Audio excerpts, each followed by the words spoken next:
You live in a city of stone. You rise with the sun, walk on roads older than memory, and speak a language shaped by power somewhere. A senator whispers, a general sharpens his plans, and the people gather hungry for bread, hungry for order, hungry for more. This is Rome, but not the myth, the rhythm, the ache, the weight of 1,000 years carried in silence.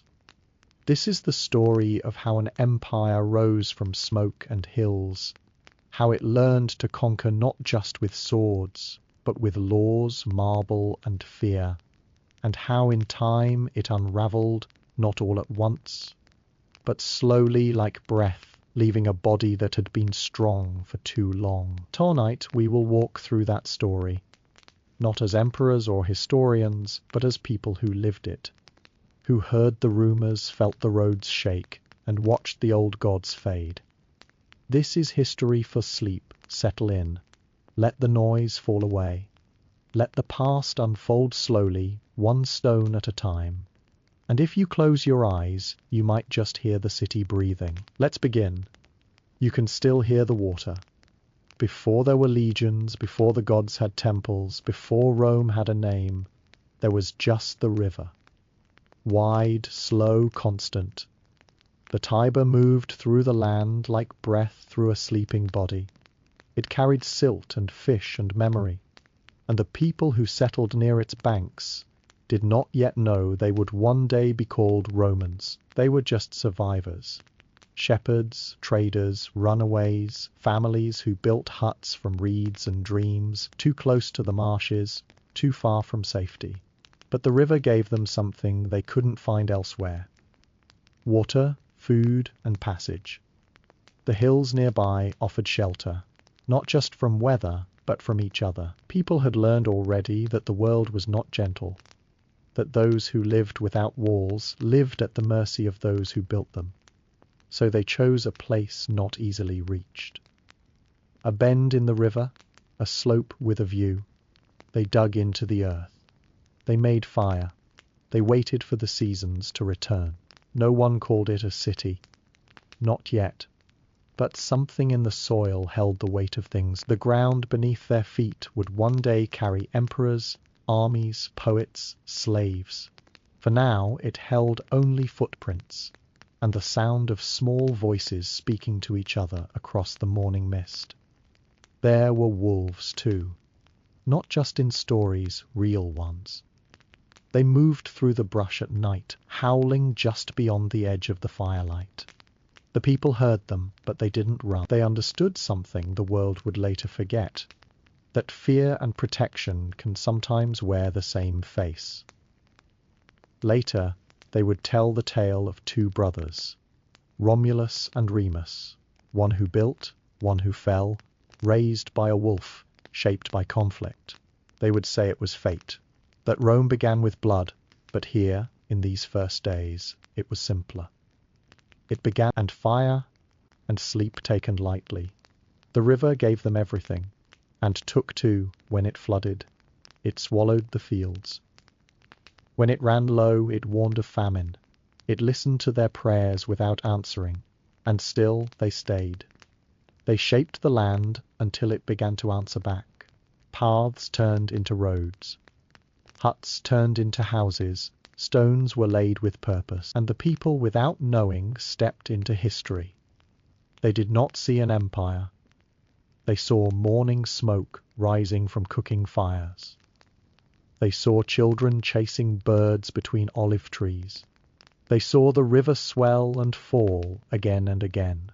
They did not know that time would trace their lives backward through ruins, that their names would be forgotten while their footsteps echoed forever. But the city had begun, quietly, almost humbly, not with thunder, not with command, just with people gathering where water met land and refusing to leave, and Rome, still nameless, listened. The city had no walls yet, only intentions, shapes in the dust, voices passing from one mouth to another, and still the people stayed. The river offered just enough. The hills curved like shoulders around them. There was no reason for Rome to rise where it did, and yet something kept it rooted, something beyond survival, a hunger to shape the land, to mark it, to give it memory.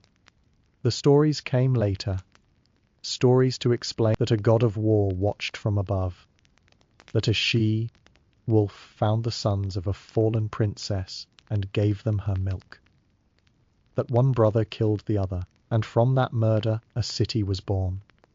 But beneath the legend, the truth was quieter. They built because they needed shelter. They stayed because they had no better place to go. You can imagine the fires, small ones at first, just enough to heat the stones, cook the grain, keep the shadows from pressing too near. The wolves watched from the trees, eyes low, breath silent. They did not attack. Not yet. They listened. And perhaps in their waiting, they saw what the people didn't yet understand, that this fragile cluster of huts would outlast them all.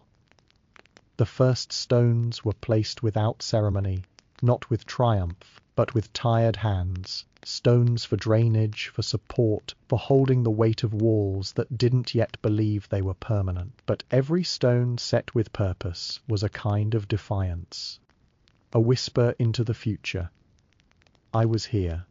I built. I endured. At night, the wolves howled. Sometimes near, sometimes far. Their song curved around the hills like smoke. The people didn't howl back. They stirred the fire and listened, not with fear, but with the steady knowledge that life and danger had always shared the same ground. That a place was only worth building if something wanted to take it from you. The gods were small back then, household spirits, shapes in the corners, flickers in the flame. No temples, no thunder, just the quiet sense that the world was watching, and that everything you did, how you placed a roof beam, how you buried your dead, how you spoke to the morning mattered. Not because it was seen, but because it echoed. As more people came, the outlines of a village deepened, not lines on a map, but paths worn into the earth. Trade started with words, a bowl exchanged for a knife, grain for salt, stories for trust. No contracts, just memory, the kind that settled into the dust and stayed there. And still the wolves howled, not every night, just often enough to remind them that the dark beyond the fire was still the greater force. But the people didn't leave. Instead, they laid another stone and another, and quietly, under stars and ash and breath, the city remembered its shape. Rome was beginning to stand. Before the Senate, before the marble statues and long speeches, there were kings. Not the kind who wore gold crowns or ruled from distant thrones. These kings walked the same dust, drank the same river water, and built their names from fear and favor. They were not chosen by blood, but by strength, by cunning, by the way they could hold a village together with the weight of their voice. And Rome, still young, still more ash than stone, accepted them. The people did not yet think in centuries, they thought in seasons. In winters survived, in fields that yielded just enough. But even a small village needs order, someone to settle disputes, someone to say where the new walls should rise, someone to take blame when things went wrong. And so the kings came. Some ruled well. They built drains to keep the streets from flooding. They planted groves that grew in the same soil where wolves once stepped. They called the gods by name and gave them space in the open air, shrines of wood and stone, places where the wind seemed to slow. Others ruled with fear. They took more than they gave. They silenced those who questioned. They carved their names into the bark of trees and the bones of the punished, and still the city grew. Each king left something behind. A wall, a gate, a habit, a story. Over time the stories changed, softened, hardened again.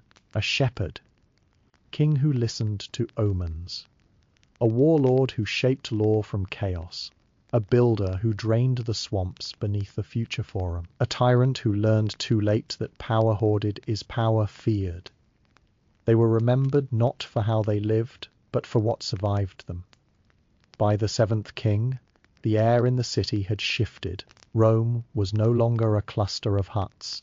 It had form, it had rhythm. Its people were no longer just Romans by geography. They had become Romans by belief.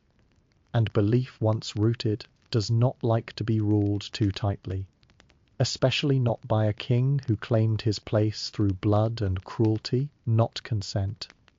There was no single moment when monarchy ended, no one flame that burned it away. It was slower than that. A loss of trust, a refusal to kneel, a door that stayed shut when the king's envoy came knocking, until one day the king fled, or was driven, or disappeared. What mattered more was what came next. The people stood where a king once ruled and asked themselves a question. Who holds power now? And for the first time the answer wasn't one man. It was many. The monarchy had ended, not with ceremony, not with a declaration, but with silence, followed by the sound of a city learning to speak for itself. And so the Republic began, not with glory, but with memory. And the wolves, far from the walls now, did not return. After the last king vanished and his shadow began to fade, Rome was left with something more dangerous than a tyrant, an empty space, a power unheld. And power, like fire, does not stay unclaimed for long. The people gathered, some with fear, some with hope, most with memory, and began to shape what would come next. Not a return to the old ways, but something new, something uncertain. A republic. They didn't use the word yet, not as we understand it, but they knew the king would not return, and that no single man would hold the city again.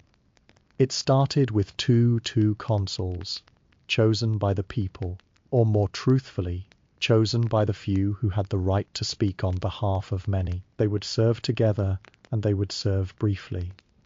Power was a burden, not a prize.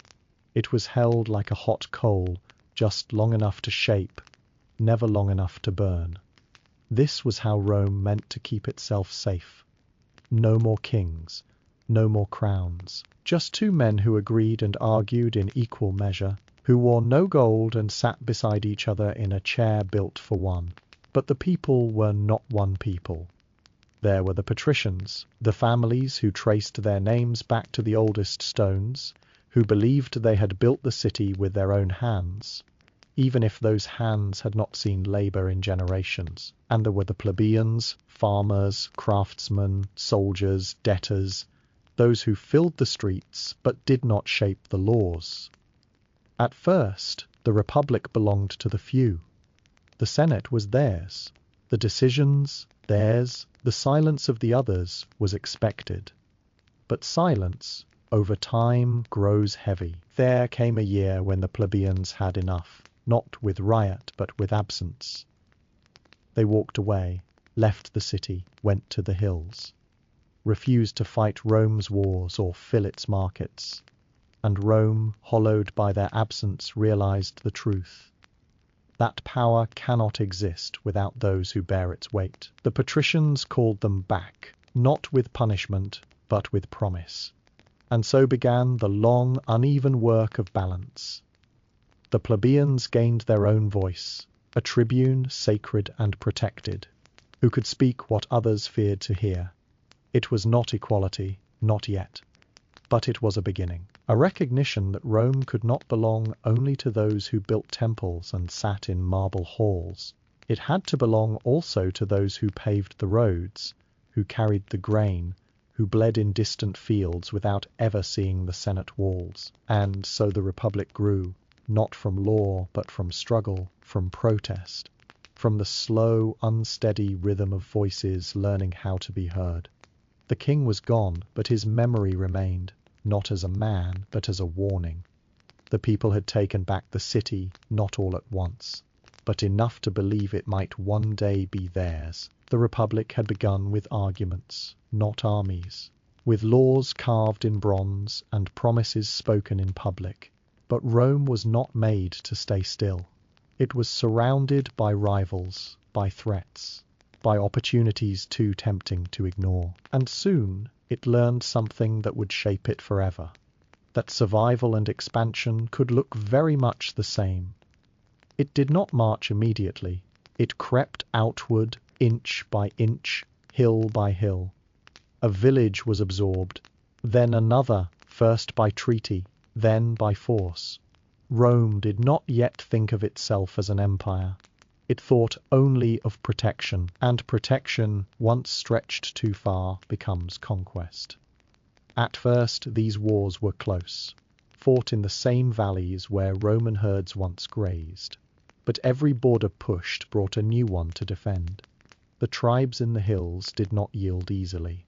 Their gods were older. Their land was known by footsteps passed down through generations. But Rome had learned the power of building. It sent roads behind its soldiers. It planted colonies in conquered fields. It offered peace, but peace with terms. Loyalty, tribute, silence. And those who agreed became Roman in name, if not yet in heart. The legions began to change too. No longer just farmers turned warriors, but trained men in armor that gleamed with repetition. They carried more than swords. They carried Rome itself, its pride, its fear, its hunger. They were taught that duty was sacred, that desertion was worse than death, that the line must always be held, and they held it. Sometimes through snow, sometimes through betrayal, sometimes through silence, so deep it felt like the world had paused to watch. Not every battle was grand. Some were quiet, a village raided and forgotten, a field soaked with blood that no one remembered. Rome did not write down every victory. It remembered through walls, through treaties signed with shaking hands, and as it grew, it began to see itself differently, not as a city, but as a force. A thing that moved forward and did not look back. But conquest came at a cost, not just to the conquered, to Rome itself. The more it spread, the more it changed. The people began to measure themselves not by what they made, but by what they owned. Grain from Sicily, silver from Spain, slaves from everywhere. And with each new acquisition, the divide grew wider, between those who commanded and those who obeyed. Still, the Senate gave speeches. Still, the people voted. But in the background, Rome's shadow stretched longer. It now touched places where its name was only spoken with dread, and it liked how that felt, like permanence, like destiny. It hadn't meant to build an empire, but the map was no longer a circle. It was a reaching hand, and Rome, now restless, had no intention of closing its fingers. Rome kept growing, but it did not always know what to do with its size. Its borders moved faster than its laws. Its victories came quicker than its understanding. The Republic still claimed to belong to the people, but not all people felt it. Not anymore. The streets were crowded now, not with kings or invaders, but with the weight of success. With voices that were no longer heard, with men who had fought for Rome and returned to find there was no land left for them, only debts and silence. The wealth poured in, from farms not ploughed by Roman hands, from tribute sent in wagons heavy with grain, from labour done by those who had no names left. It was cheaper now to feed the city than to fix it, so Rome fed it. Bread, handed out daily, stacked in careful lines. Grain from Sicily, from Africa, from places the average citizen would never see. Ships arrived constantly, their sails folding like tired wings in the harbour wind. The food filled stomachs and dulled unrest for a while, but fear never left. It was quieter now, not of wolves or kings, but of change. The rich feared the poor feared being forgotten. The Senate feared both. So they gave more grain, built more temples, hosted more games. Days filled with spectacle so the nights could pass undisturbed. Gladiators bled beneath marble arches. Wild beasts roared in arenas built to echo their rage. And the crowd cheered louder than it prayed. Behind closed doors, the Republic strained. Power clung to old families like ivy to stone. Names passed from father to son, even when merit didn't follow. Laws were still spoken, but some were bent before the ink had dried. Corruption was not shouted down. It was measured, weighed, and managed. The system still worked if you knew which hand to shake or which one to fear. Soldiers returned from campaigns with nothing. Their farms had been sold or claimed or forgotten. They drifted into the city, not as citizens, but as ghosts.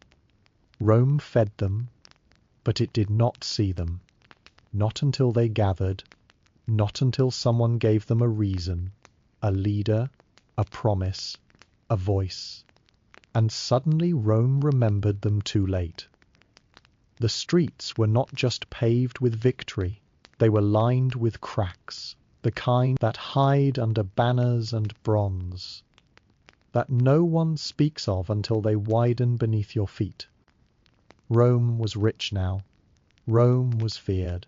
But it had begun to lean on things that could not hold its weight: grain, games, ghosts in legion boots, and fear pressed quietly between every wall and whispered under every vow. The Republic still stood, but it stood like something braced, no longer steady, just not yet falling. And Rome, for all its pride, was learning that a city can feed its people without feeding their hope. Even while Rome wrestled with its own hunger and fear, its eyes were always turned outward. Conquest had become habit, expansion a kind of rhythm. But just beyond the northern edge of comfort, there was a shadow Rome had not yet tamed. A city across the sea, older in trade, richer in ships, skilled in silence, Carthage. And across the Alps, past the snow-thick paths and the ridges, no Roman army had crossed. There was a man who would haunt Rome's breath for years. Hannibal did not begin as a monster. He began as a vow, a boy taken to the temple by his father and made to swear hatred against Rome, not in fury, but in strategy, in cold, practiced intent. While Rome managed riots with grain, Hannibal studied maps. While senators traded favors beneath tiled ceilings, he raised armies from mercenaries and loyalty bought with coin and memory. Rome expected threats from the sea. It did not expect elephants in the mountains. It did not expect cold rain on iron helmets. It did not expect the enemy to move like smoke, fast, unpredictable, always one step too close. Hannibal crossed the Alps in winter, not because it was wise, but because no one believed it could be done. His army thinned, the beasts fell, men froze. But those who survived reached the other side changed, not just by hardship, by purpose. The fields of Italy were familiar to Romans. They'd marched them for generations. But now they belonged to someone else. Town by town, the fear spread, not of invasion, of betrayal. Because Hannibal did not just defeat legions, he invited their allies to change sides. Some did quietly, others hesitated. Rome had promised safety, but Rome had grown slow. At Cannae the sky was clear. Dust rose like breath over the fields. Rome sent everything, more men than ever before. It was supposed to be the moment of triumph. Instead, it became a silence. Rome would never fully forget. Tens of thousands lost in a single day. The kind of loss that doesn't just wound a city. It makes it doubt its own heartbeat. The fields grew quiet. The blood sank into the earth. And for a moment, Rome tasted the edge of death. But it did not fall. That was the difference. Rome could lose, but it refused to vanish. It learned, it adapted. it bled, and then years passed. Hannibal remained in Italy, but Rome began to strike elsewhere, not where he stood, but where he came from, Carthage itself. What followed was not swift. It was grinding slow. But when the tide turned, it did so with Roman persistence. Steady, methodical, unrelenting Hannibal would leave Italy. Carthage would fall in time, but the memory remained. Rome had survived the impossible, but it had seen what it looked like to be vulnerable, and that memory never left its bones. After Cannae, the world did not go silent, it just went cold. Rome still stood, but the air inside its walls had changed. Streets once loud with merchants and voices became places where words fell short. Everyone knew someone who had not returned. Whole families disappeared between dawn and dusk, swallowed by a single day of war that left behind only numbers and ashes. And Hannibal was still there, not in Africa, not across the sea, but here, breathing Roman air, watching Roman fires, living among Roman fields. He moved like a season that refused to pass. They called him the Ghost, not because he vanished, but because he didn't. He was always nearby, just far enough to avoid battle, just close enough to be felt. Rome sent armies to chase him, but he was never where they thought. He fed his men with what the land gave, which meant he fed them with Roman grain. His soldiers drank Roman water. They rested in Roman hills. And still, the city refused to yield. It wasn't just strategy that kept Rome alive. It was stubbornness. The kind passed down in quiet gestures and worn tools. New armies were raised. Not once, not twice, but again and again. Boys who had never seen battle became men in the space of a single command.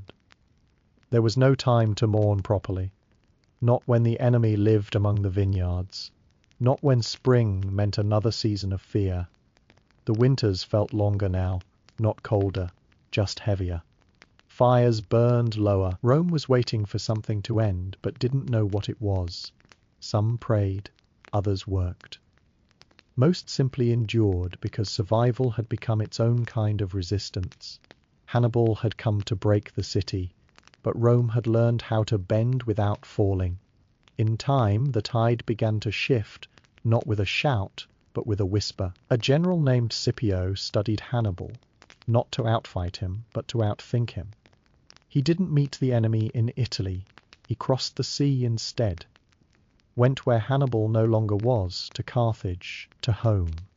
And Hannibal, after years of wandering Rome's soil, was called back. The war would end far from the hills of Italy on foreign ground, but its weight would remain.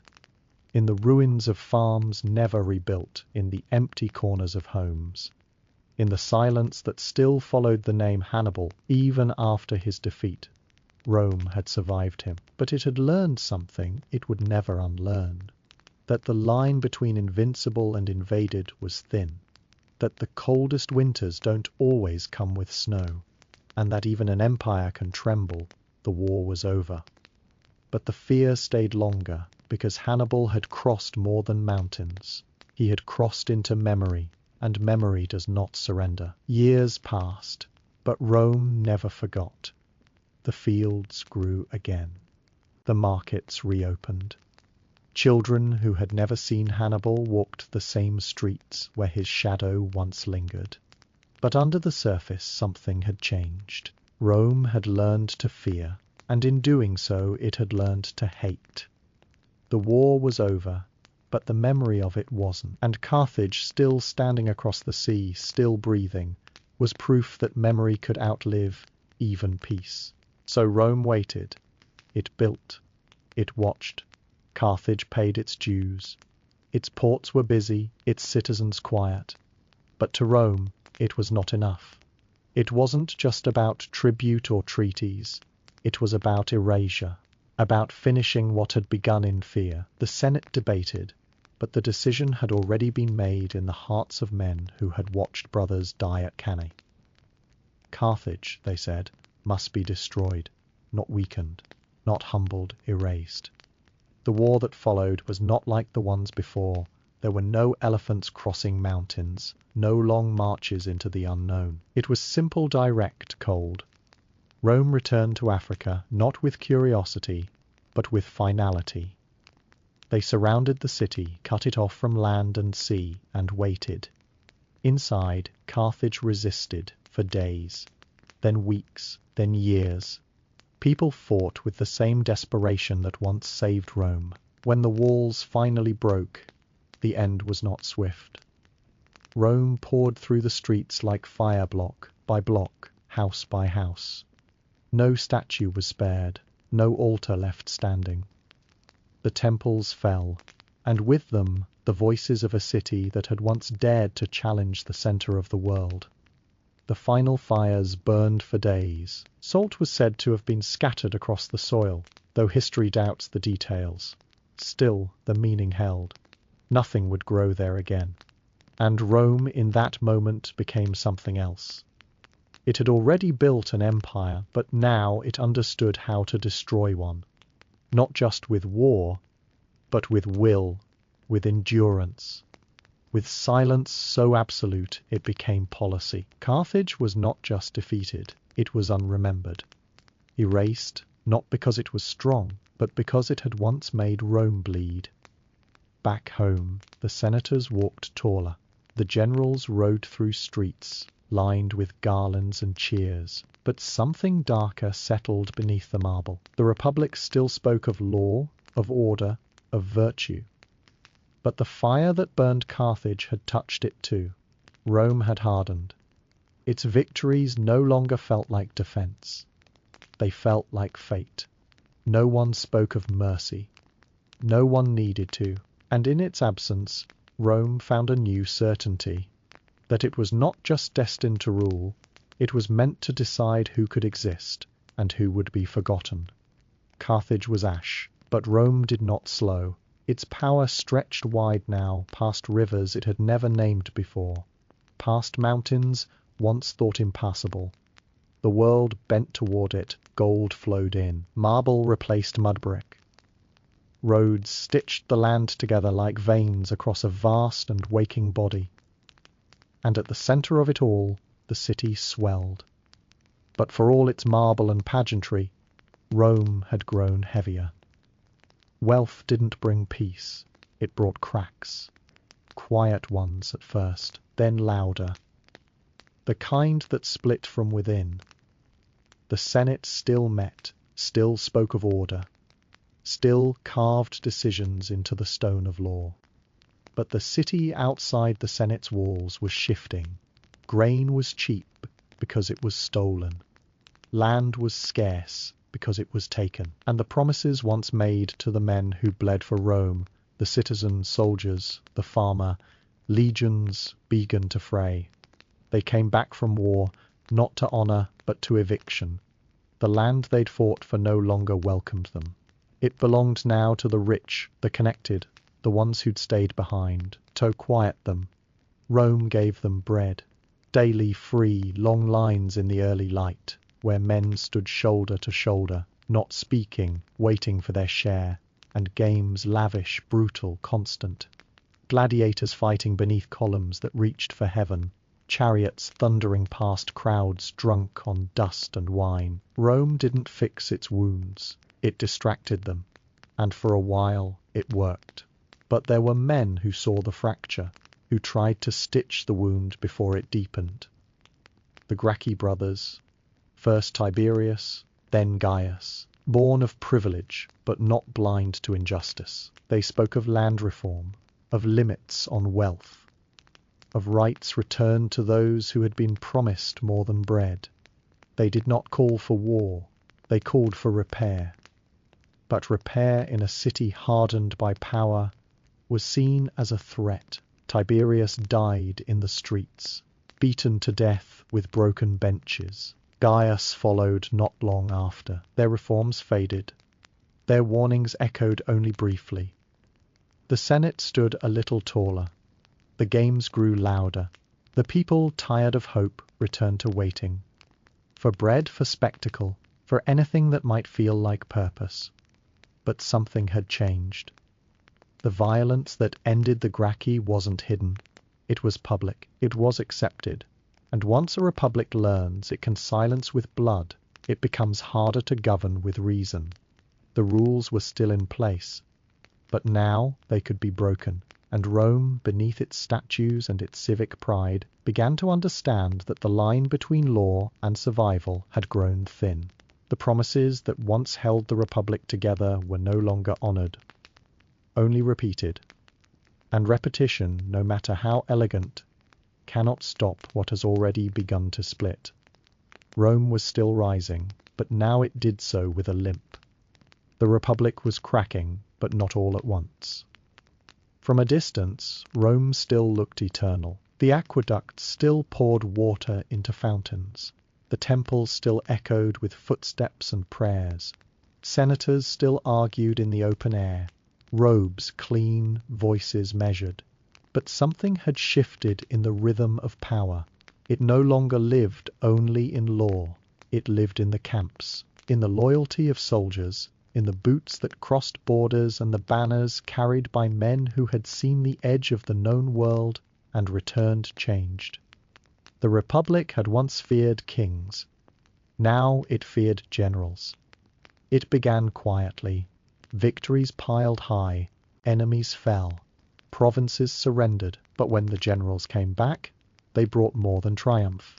They brought gold, glory, and the quiet, dangerous weight of personal loyalty. The men who fought beside them didn't praise Rome when they returned. They praised the man who had led them through fire. Their allegiance had shifted, not to a senate they never saw, but to the one who had marched beside them, fed them, paid them, bled with them. The names began to matter more. Marius, Sulla, men who were not content to return their power at the gates. Marius, born without noble lineage, rose through the ranks by merit, by force, by will. He reformed the army, welcomed the poor into the legions, gave them purpose and a future, but also gave them to himself. Sulla, sharp-eyed and proud, matched him blow for blow. At first they served Rome, then they served their rivalry. What followed was not conquest, but civil war, not fought in distant provinces, but on Roman soil. In streets where children once played, in fields meant for harvest, Sulla marched on the city itself, not as a defender, but as a conqueror. Rome had never seen its own legions used against it. But once the door was opened, it could not be closed. When the dust settled, the Republic was still standing, but quieter, more cautious. The Senate had been shown that law meant little if it could not command the sword. And the people, once proud of their voices, learned how easily voices were drowned beneath marching feet.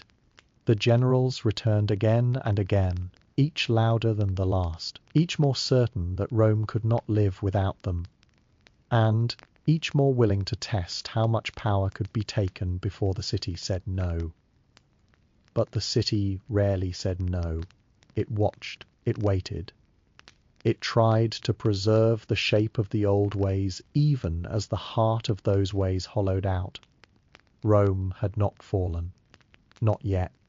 But it had begun to mistake strength, and in doing so, it gave more and more of itself to men who believed their names would outlast the walls. The Republic was still breathing, but the air had changed, and the next man to cross the Rubicon was already listening to its silence. Before Caesar, before the name of Rome became a throne, instead of a home, there were two men who tore open the center of the Republic and revealed what lay beneath. Marius and Sulla, rivals, not only in power, but in vision. Not kings, but something more dangerous. Citizens who no longer believed in limits. Their story was not just about victory. It was about what happens when the old rules break quietly, then all at once. Marius had come from little. Not from the noble names carved in marble, but from the grit of the provinces. He rose through service, not blood. A soldier first, then a leader, then something Rome had never quite seen before. A man from outside the elite who bent the Republic to his will. He opened the legions to those without land, without name. He gave them purpose, and in doing so gave them loyalty. Not to Rome, but to him. When the wars were over, they followed him home. Not as citizens, as Sulla came from tradition, patrician by birth, proud, deliberate. Where Marius commanded with momentum, Sulla moved with calculation. He saw the cracks widening and decided he would be the one to decide where they led. He fought under Marius once, then against him, two stars circling the same fire, waiting for one to fall. When Sulla was given command of a campaign, Marius took it from him, not with law, but with pressure. And Sulla, rather than accept the theft, marched his army back toward Rome. It was the first time a Roman general had done such a thing. Brought soldiers into the heart of the city not to defend it, but to control it. And once it was done, it could never be undone. The streets were not built for war, but they learned.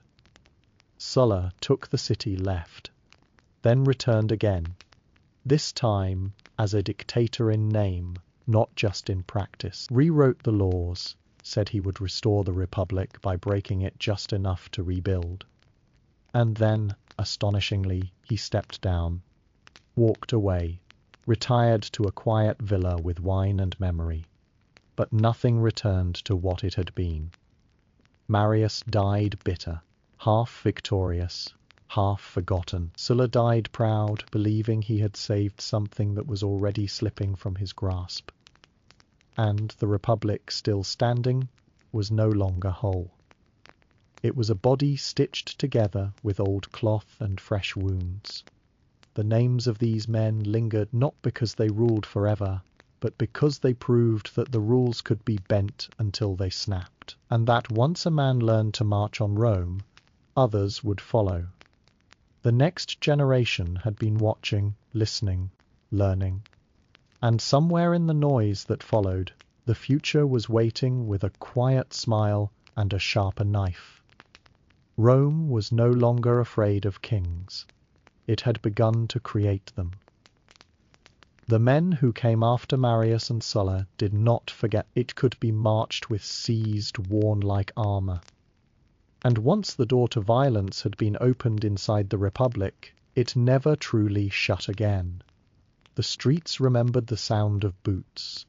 The people remembered the silence that came after a purge. Rome kept its temples and its laws, but underneath, something old had cracked. The Senate still spoke of tradition, but no one could say where the tradition ended and ambition began. Civil war didn't erupt all at once. It gathered slowly like thunder behind the hills. It hummed in speeches, in rumors, in the careful placement of legions. Rome had grown too large to recognize itself in the mirror. There were wars in the east, rebellions in the west, but the real war, the one that mattered, was in the hearts of the men who believed they could own the future. The Republic had made them powerful, but it had also made them restless. It began not in the field, but in the forum, with accusations, with alliances that shifted like sand, with names whispered in the wrong corners. Men who had once shared tables now sharpened words like blades. It didn't matter who was right, only who struck first. The blood returned, as it always did, not in a single tide, but in waves, assassinations, trials without evidence, mobs that moved faster than reason, and then legions again.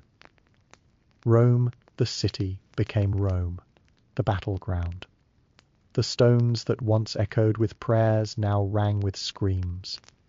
Neighbors watched each other too closely. Old allegiances meant nothing. Families fled, or were dragged into the center of it all. Entire generations learned not to speak too loudly, not to trust too easily, because the lines kept shifting, and today's friend might be tomorrow's traitor. And through it all, the Republic insisted it still lived. even as it bled, even as men declared themselves saviors with steel in their hands, even as Rome's fate was no longer decided in the Senate, but by which general arrived first. Armies marched not to protect, but to claim. The idea of Rome had grown too big to share, and so it had to be fought over. The Republic didn't fall in a day. It fell in choices in silence, in the weight of tradition used as a weapon, and ambition dressed as duty. The blood in the streets wasn't just a symptom. It was a statement that Rome no longer belonged to all. It belonged to the one who could take it and hold it longest. And still the temples stood. The laws were recited. The games went on. But beneath it all, the city was unraveling. Thread by thread, and someone, some own clever, someone waiting, was already reaching for what came next. Not a republic, but something shaped like control and dressed like peace. Out of the bloodied streets and broken laws came something quieter, but just as dangerous, a bargain, a compromise between men too powerful to be denied and too proud to work alone. Rome was not yet ready to surrender itself to one voice, so it handed itself to three men, who were different in origin, but identical in ambition: Pompey, Crassus, and a young man named Julius Caesar. Pompey had earned his name with steel, a general with the love of the legions, a reputation carved into stone by foreign victories. He wanted respect, authority, recognition.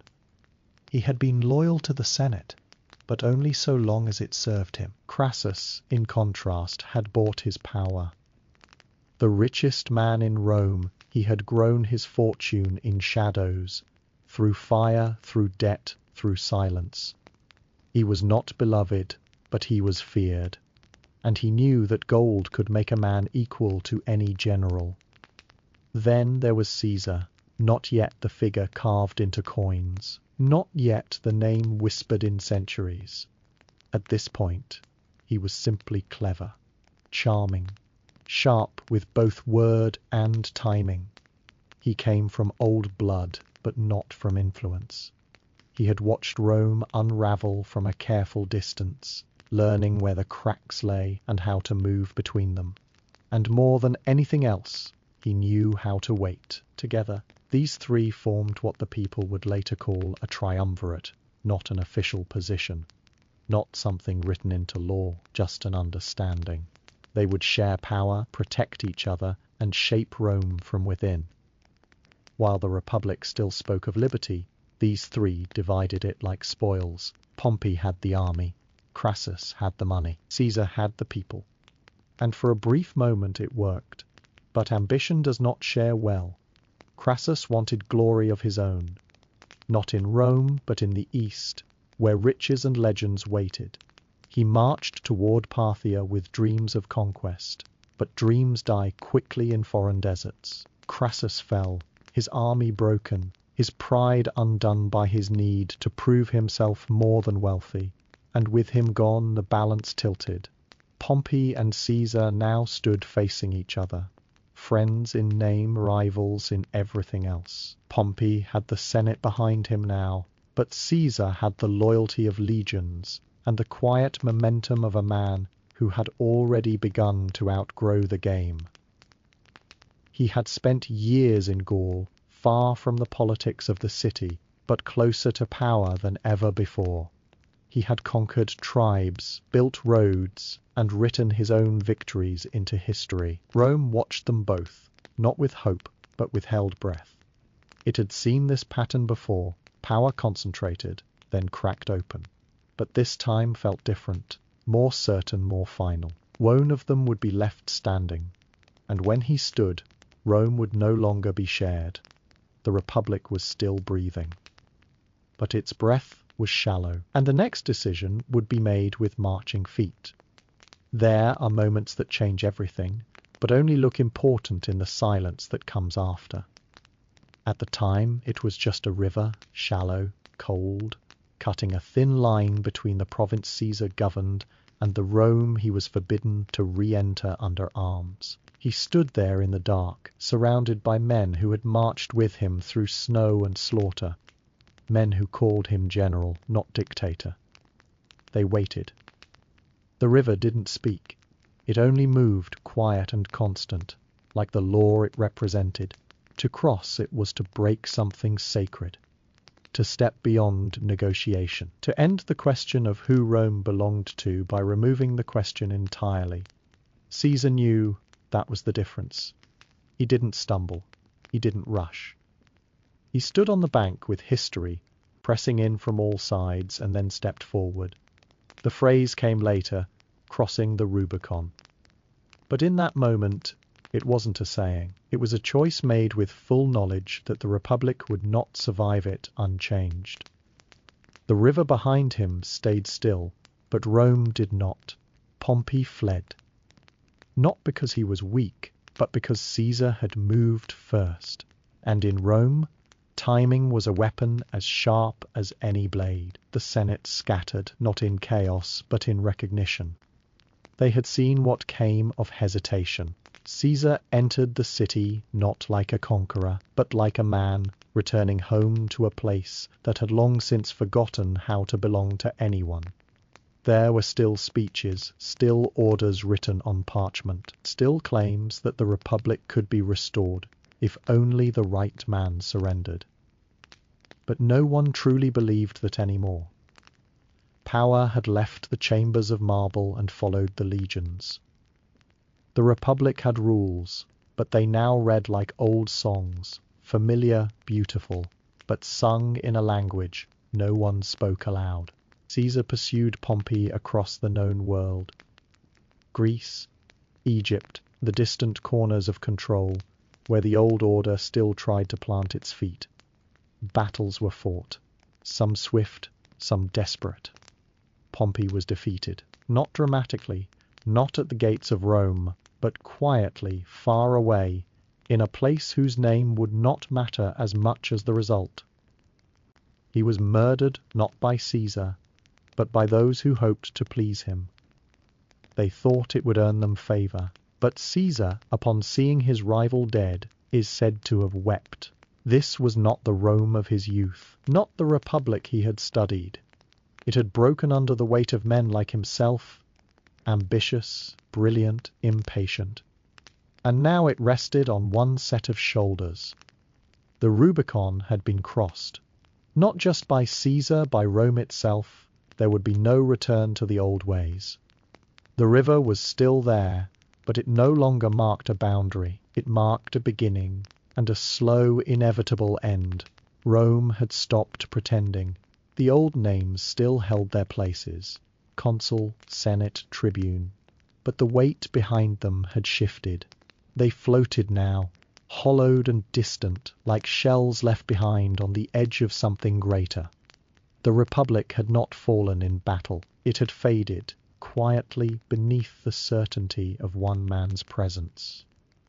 Julius Caesar did not seize power in a single blow.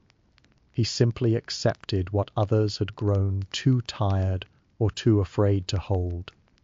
He returned to Rome not as a conqueror, though the banners of victory followed him. He returned as the answer to a question no one wanted to ask aloud: who else could lead? The Senate still met, it still debated, but Caesar's name was already written beneath most decisions before the ink dried. Some saw it as rescue, some saw it as ruin, but few could deny the clarity he brought. He fed the people, he calmed the streets, he forgave old enemies, and placed his own face on coins where gods once stared back. He was named dictator, first for a year, then for 10, and finally for life. That final word changed everything. Life, not as an expression, but as a limit removed. It was not rule by law anymore. It was rule by presence. The people cheered.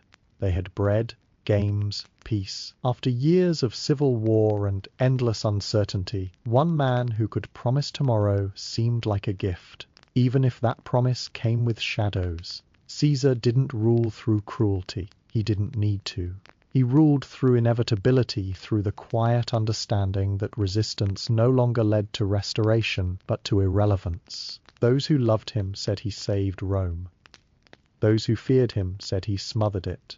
And somewhere between both truths stood the Forum, still echoing with footsteps, still lined with marble too heavy to carry away. But among the senators, among those who still believed in the idea of the Republic, even as they stood beneath its ghost, something stirred. Not hatred, not vengeance. Memory, they remembered what Rome had been, when no man could place himself above the law, when power shifted with time, not stayed with one hand. They saw what had changed, and they whispered the word tyrant quietly, carefully, then louder, and Caesar, walking between temples where his ancestors once prayed, seemed not to hear them, or chose not to. There were rumors, warnings, omens etched into sky and animal, but he moved forward, steady, certain. He wore the crown in ceremony, though not in name, and the city watched him, torn between awe and unease, dictator for life. 3 words carved into a republic's last breath. Not screamed, just spoken, and when spoken often enough, they became normal.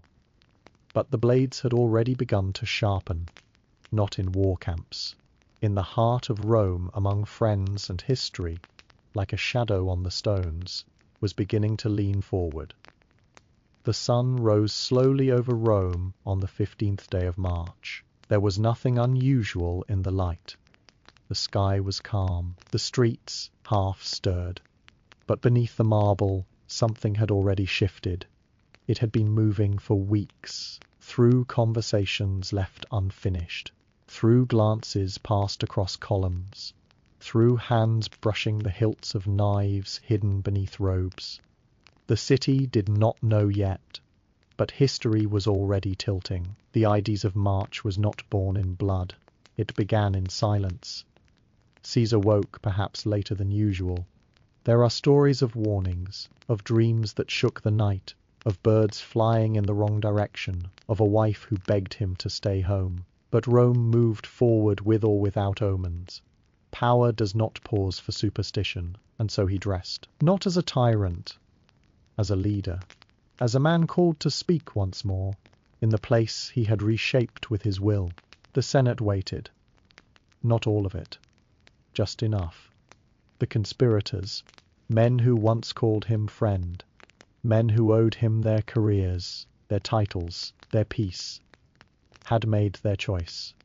They said it was for the Republic, for the law, for Rome. But beneath every cause is something simpler: fear, envy, and the soft terror of watching one man rise too far above the rest. He entered the hall without guards. He did not expect danger from inside. That was the mistake. Power blinds in both directions, those who seek it and those who already hold it. The space around him closed quickly, smiles, greetings, then steel, one dagger, then another. The moment broke not with a cry, but with a rustle of movement like wind pushing through dry leaves. He fought back at first, not as a soldier, but as a man surprised by the betrayal in familiar faces. And then he saw Brutus, not a stranger, not a rival, a figure pulled from his own past, raised with his favor, touched by his hand. Et tu, Brute. The words may never have been spoken, but something heavier passed between them, the final recognition, the end not just of a life, but of a bond.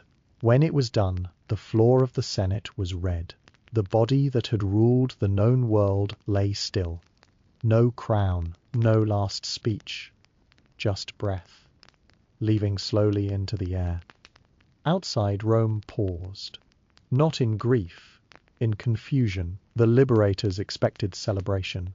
They expected the city to rise with them, to cheer the return of the old ways. But Rome had moved on. It did not want a republic wrapped in blood. It wanted certainty. It wanted bread and order and peace. And now it had none. The Ides of March had come and gone, and in its place was a vacuum. One man had died, but the idea of him, what he represented, had only grown louder, and already another figure waited in the wings, younger, patient, and far more permanent. When the body of Julius Caesar was carried through the streets, it was not silence that followed, it was fire. The republic that the assassins claimed to protect had no voice left to answer them. The people gathered not to celebrate freedom, but to mourn the man who had given them stability. They burned his corpse in the forum, not with ceremony, but with grief.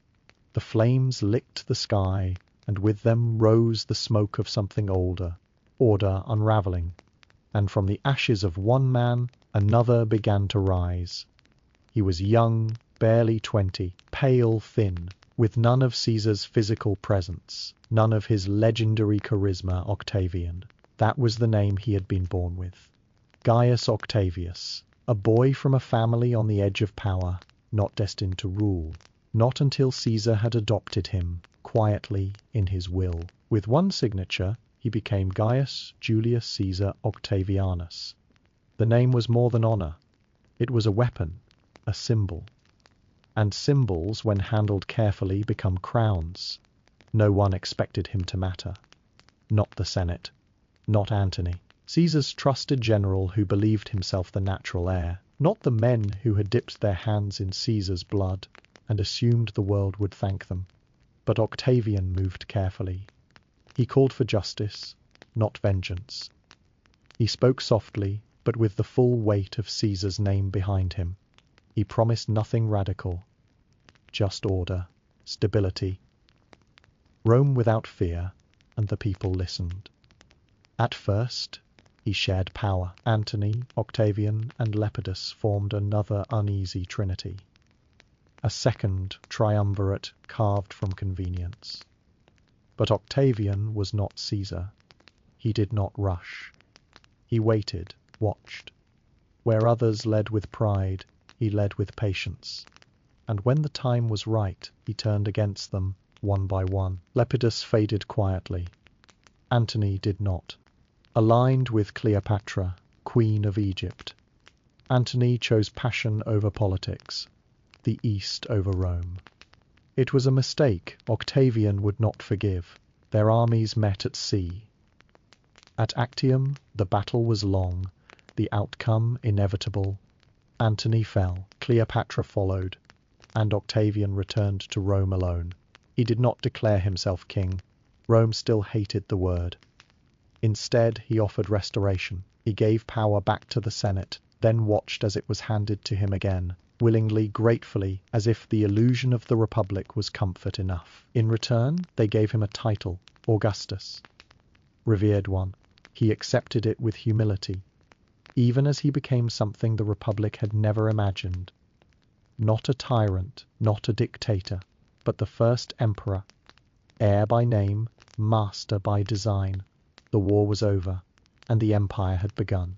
Power, once taken, can be held in many ways. Some use fear, some use force. Augustus used time. He did not wear a crown. He wore patience. He did not erase the Republic. He preserved its shape, hollowed it gently, then filled it with himself. He spoke of restoration, of old values, of peace earned through sacrifice. And while the city nodded in agreement, he quietly became something new. Not king, not dictator, simply the one no one could refuse. He built carefully, not just in stone, but in memory. He restored temples left to crumble, repaved roads worn by war, and filled the city with statues that pointed not toward glory, but toward order. He was not just a ruler. He was a restorer, a healer of chaos. And Rome, weary from years of blood and betrayal, let him work. He said he found the city brick and left it marble. And though the line was clever, it held truth. Under Augustus, Rome gleamed, forums widened. Arches rose, aqueducts stretched farther than ever before. But beneath the surface, the foundations were different. Every monument bore his imprint, every law his guidance. The Senate still met, but it did not lead. It followed with gratitude. With resignation, Augustus reformed the army, but not with loyalty to Rome, loyalty to him. He created a standing force, stationed not in the city, but across the provinces. He understood that the sword should not hover too close to the heart, and so he gave the illusion of freedom while holding its pulse with steady hands. Veterans were rewarded, borders were secured. The Pax Romana began not with a treaty, but with exhaustion. The people had seen too much war. Now they saw grain, stability, predictability. The emperor gave them games, festivals, quiet evenings, and in return they gave him time. Years passed, then decades. No one else rose because no one else needed to. Augustus had become the state, not in proclamation, but in rhythm. He surrounded himself with family, adopted heirs, shaped the future as carefully as he shaped the present. He understood that legacies must be constructed brick by brick, not only in buildings, but in blood. He named successors, prepared them, watched them. But time, even for emperors, moves forward, slowly at first, then all at once. Augustus ruled for over 40 years. By the time he died, Rome could not remember itself without him, and perhaps that was his greatest achievement. Not just to take power, but to make his rule feel natural, unavoidable, eternal. The city still whispered of the Republic, but only in statues, only in memory. The marble gleamed, and under it the shape of something irreversible had taken hold. The emperor was dead, but the empire had just begun to breathe. When Augustus died, Rome did not collapse. It did not tremble or flinch or break. It simply paused. A stillness passed over the city like early morning fog, the kind that clings to stone and lingers between columns, the kind that makes people lower their voices without knowing why. For a moment, the empire stood between memory and inheritance, not yet sure whether the next breath would be steady or sharp. And then it moved forward, slowly, as if the old man still watched. He had planned everything carefully, intentionally. Power would not be left to chaos. It would be passed like a flame, small, steady, protected from the wind. The man who stepped into the fire was Tiberius, adopted son, chosen successor, already worn down by the weight of being next. He did not want to rule, not like Augustus had, not with pride or vision. But the empire no longer asked for desire, it asked for presence. Tiberius took the throne without celebration. He governed from a distance, retreating to the island of Capri, letting the machinery of empire turn without his constant hand. He was not Augustus, and everyone knew it. The people did not love him, the Senate did not trust him, but the road stayed open, the grain ships still arrived, and the legions remained quiet. And for a while, that was enough. But the shadow of Augustus never left. It hung over every decree, every failure, every whisper of rebellion. Tiberius could not match it, no one could, because Augustus had not just ruled, he had rewritten what ruling meant. Those who followed him inherited the shape of power, but not the skill to wear it well. Paranoia settled into the halls of government like smoke that wouldn't clear. Trials grew more frequent. Accusations stretched thinner. The Senate bowed deeper, not out of respect, but fear. The balance that Augustus had mastered, between authority and illusion, between dominance and distance, began to tilt. Rome was still beautiful, still busy, but something colder had taken root beneath the marble, and in the corners, the quiet rumor began to return. Not of republics or freedom, that dream had turned to dust, but of danger, of cruelty in shadows, of emperors who listened too closely, of power that now ruled through silence rather than spectacle. Tiberius, without meaning to, revealed how fragile that structure could become when the man behind it no longer inspired, but watched. The empire held, for now. The provinces stayed loyal.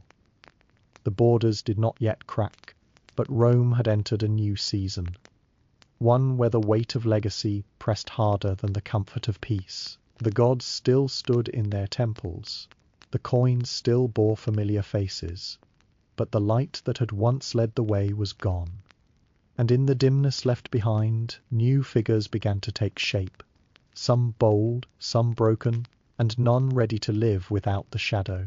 Rome endured, it always had. The streets still rang with footsteps, the markets still murmured with trade, the baths still steamed in the early morning light. But there was something new behind the shine, something quieter, harder to name. The city had learned how to wear a mask, a perfect one, smooth as polished marble. Beneath it, the cracks deepened, not in stone, but in trust. Power no longer walked openly. It sat behind veils, whispered through locked doors, shifted from hand to hand with careful smiles and sharpened edges. After Tiberius, emperors came and went with increasing noise. Caligula arrived like a storm wrapped in silk, young and radiant and dangerous, in ways no one wanted to admit. At first he dazzled. He gave, he promised, then he demanded. The mask slipped, and what lay beneath it was something Rome had never seen so openly. Madness wrapped in divinity. He called himself a god, spoke to statues, turned palaces into playgrounds. But Rome did not fall. It only flinched. The senators bowed deeper. The people laughed more carefully, until one day they didn't. His guards turned on him in a hallway, and for a moment the empire gasped. Then came Claudius, unexpected, uncertain, shuffled into power not by ambition but by survival. He was overlooked, mocked, considered weak, but he ruled, and Rome continued to spin, not because of his strength, but because the machinery had grown large enough to run on its own. Emperors could be mad, feeble, even absent. As long as the grain ships sailed, as long as the arenas opened, as long as no one asked too many questions, the empire would continue to wear its smile. The city itself reflected this strange duality. Facades grew taller, columns more ornate, statues more abundant. But beneath the surface, fear moved like water under marble, silent, persistent, slowly reshaping the ground. Informers became common, secrets became currency. The Senate applauded louder, but thought less. To survive in this new Rome, one did not need virtue. One needed caution. The marble gleamed in the sunlight. It hid the tired eyes of a city that had seen too much, adjusted too quickly, and forgotten how to speak plainly. Rome no longer needed to believe in its virtues. It only needed to appear to. Temples were cleaned, laws were quoted, and the name of the emperor, whoever he might be, was spoken with polished reverence. But in the spaces between those words, in the pauses too long to ignore, the city remembered what it had once been and how far it had drifted. Beneath the statues and ceremonies, Rome had become a place of performance, and everyone had learned their part. Because in the empire of marble and masks, it was not truth that kept you safe. It was silence. Rome had learned how to survive its emperors. The city no longer waited for greatness. It waited for stability, or at least predictability. After the marble and masks came the men behind them, some monstrous, some measured, each leaving a different scar across the face of an empire that had learned to nod through everything. The name changed, the statue changed, the edicts were read aloud by different voices. But the crowd remained the same, squinting through the sunlight, applauding without conviction, wondering quietly who would come next. Nero followed Claudius, a boy when crowned, a tyrant when remembered. He played the lyre while Rome burned, or so the stories said. What he truly burned was trust. He executed his own mother, performed for crowds as if the empire were a stage. He taxed, punished, indulged. The Senate watched, helpless beneath its robes.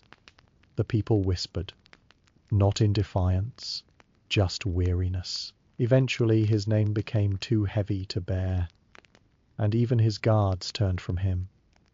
He took his own life, and with it the last thread of Julio-Claudian rule. What came next was a year of emperors, rising and falling like dice rolled across a temple floor.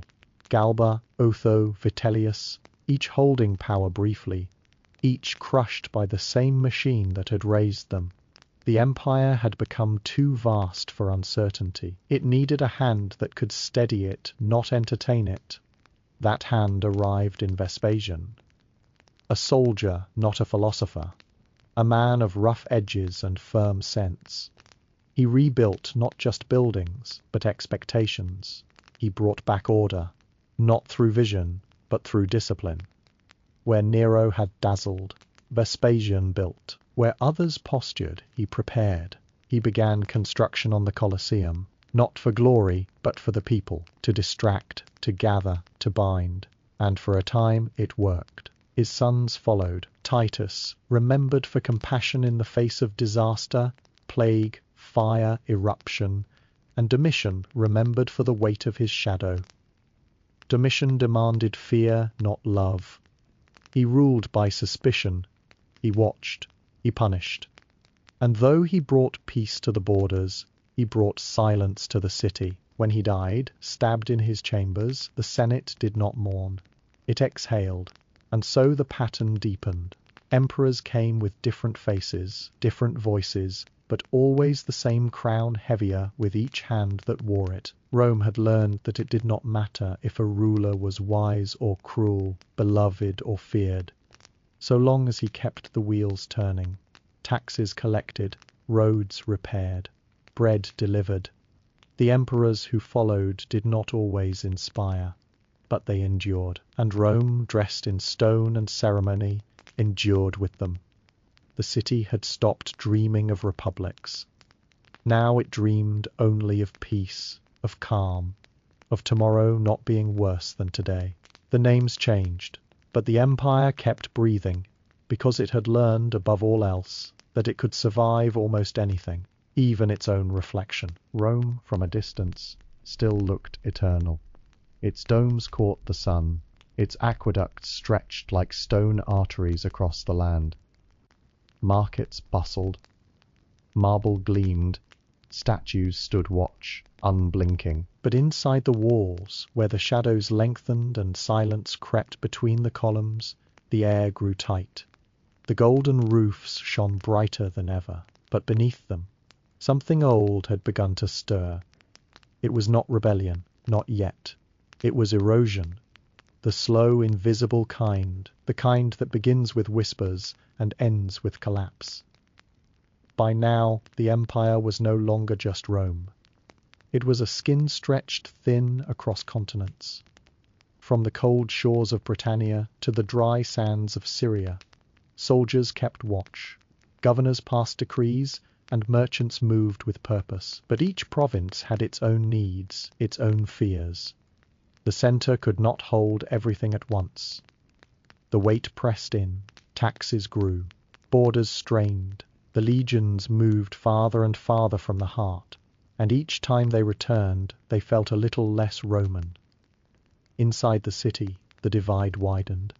The poor stood in line for grain. The wealthy dined beneath painted ceilings. Senators debated while guards stood just outside, watching for change in tone. The emperors, too, began to shift. Some came from distant lands, born not in marble halls, but in frontier camps. They knew the sword better than the scroll, and though they wore the purple, they carried the habits of war into the throne room. The Severans were such men, Septimius Severus rose from Africa with the army at his back. He ruled with cold precision, strengthening the military, undermining the Senate, making clear where true power lived. He left Rome secure but heavier, burdened by a machine that now served itself more than the people it claimed to protect. His son Caracalla offered citizenship to all free men in the empire, not out of generosity, but to widen the reach of taxation. The gesture was vast. The motive was narrow, and beneath the surface, resentment grew.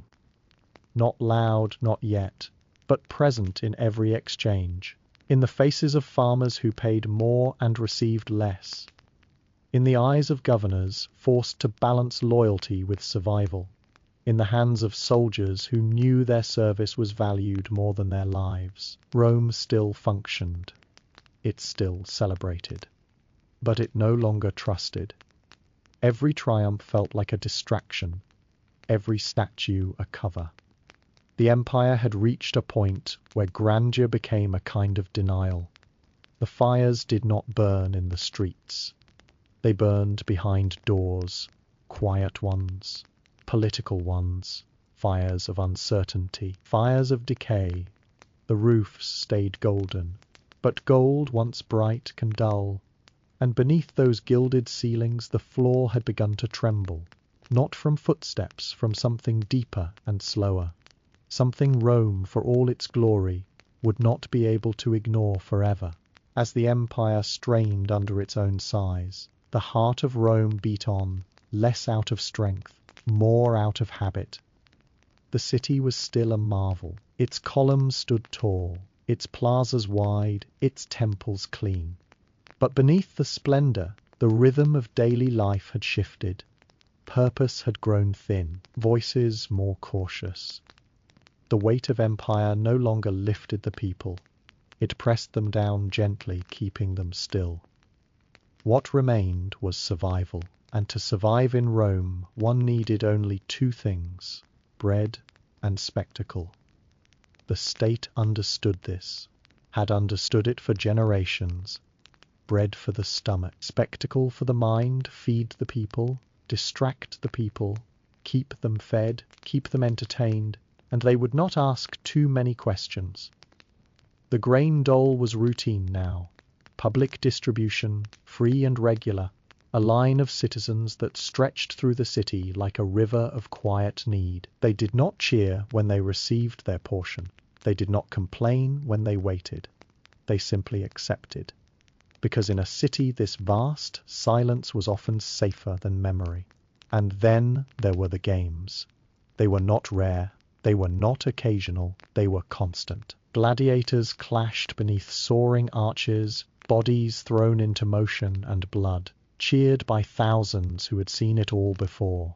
The Colosseum became more than a monument. It became a pulse, a place where tension was released, where noise filled the air thick enough to drown anything dangerous. The people came to forget. They came to feel something. Triumph, awe, cruelty, fear, it did not matter. What mattered was that, for a time, the questions went quiet. The emperors understood the balance. They sat in the imperial box, not just as rulers, but as performers. Their presence reassured, their gestures, thumb up, thumb down, became symbols of divine will. It was not about justice. It was about control carefully veiled in ritual. Because when the people were watching lions, they were not watching the treasury. When they counted their loaves, they did not count their freedoms. And yet, beneath it all, there was an emptiness. The people laughed, but the laughter was hollow. They cheered, but the cheers did not linger. Rome had traded civic pride for routine, identity for comfort. The Republic had once asked its citizens to think, to debate, to sacrifice. The Empire asked them only to consume. In that exchange, something ancient was lost. Not all at once, but slowly, thoughtfully. With the same precision that built the roads and laid the bricks. Bread filled the body, spectacle filled the hours, and the soul of the city grew quiet. Rome still stood, still glittered. But its people no longer looked upward with hope. They looked forward to the next loaf, the next game, the next day, and the fire beneath the golden roofs kept burning, just beyond the cheers. While the crowds roared in the Colosseum and the grain was measured into open hands, another rhythm pulsed beneath the empire. One quieter, older, and harder to control: belief. Rome had always been full of gods. They lived in the cracks between stones, in the corners of kitchens, in the fields and fountains. Jupiter ruled from above. Mars walked with soldiers. Vesta's flame never slept.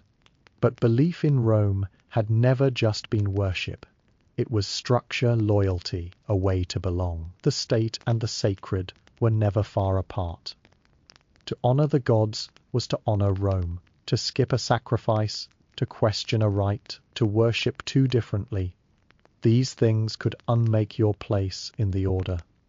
Religion was allowed, but only in forms that did not challenge the center. And as the empire expanded, new gods came with it. Strange, dark-eyed deities from the east, old river spirits from Egypt, fire walkers from the fringes. Rome did not crush them, it folded them in. It allowed variety, so long as that variety bowed to the same sun. But not all faiths stayed quiet. Some grew in secret, gathering in homes instead of temples, passing words like water in cupped hands. Mystery cults promised closeness, not to power, but to something deeper. Isis from Egypt, Mithras among soldiers, Cybele, the Great Mother. They whispered of salvation, of life beyond death, of truth behind the veil. And people, tired of ceremony without warmth, began to listen. Then came the Christians. At first they were barely noticed. Just another sect, strange perhaps, but manageable.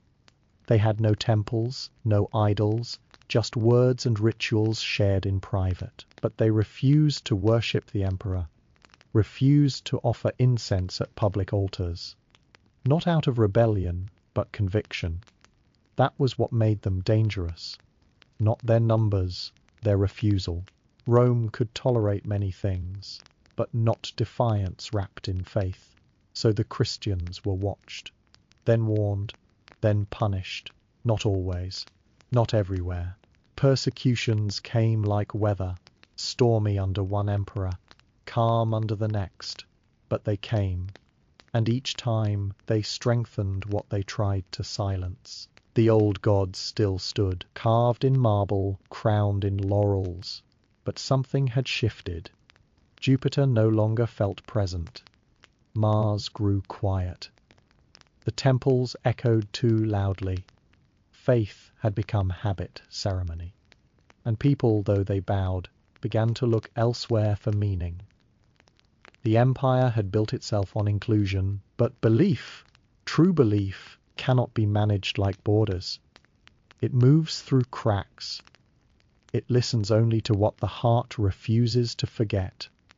By now, Rome could not see it clearly, but it was there, growing in shadows. Faith that answered not to state, but to something older than emperors. And while the people ate their bread and cheered their games, another fire spread beneath the stone. This time, not of empire, but of something that would outlast it. Far from the marble temples and echoing forums, past the olive groves and winding roads, there was a place where Rome met the cold edge of something it could not tame. In the north of Britannia, where the wind carried no songs of empire and the rain soaked into soil too stubborn to yield, a wall was built, not to keep the empire in, but to keep the unknown out. Hadrian's Wall, stone by stone, mile by mile, it stretched across the hills like a scar, a line not of conquest, but of boundary. Here Rome stopped. The men stationed there were not senators or poets. They were soldiers, tired, weather-worn, posted far from the heart of the empire they served. They ate in silence, they watched the horizon. They waited, Beyond the wall were tribes who did not speak Latin, who had never offered tribute, who saw no gods in Rome's marble. They moved through forests and over hills, carrying stories older than the legions who watched them. The wall was a message, but it was also a question. How far can control reach before it becomes something else entirely? Hadrian himself had understood this. Where others expanded, he consolidated. He walked the roads of his empire not as a conqueror, but as a caretaker. He knew that growth without end becomes weakness, that an empire stretched too thin forgets how to stand still. So he ordered the wall, not to divide peoples, but to mark the breath of Rome. A breath held tightly, then exhaled into stone. Life along the wall was slow. Days passed with the sound of footfalls and distant birds. Letters were carved into stone, left to endure long after the men who wrote them faded into soil.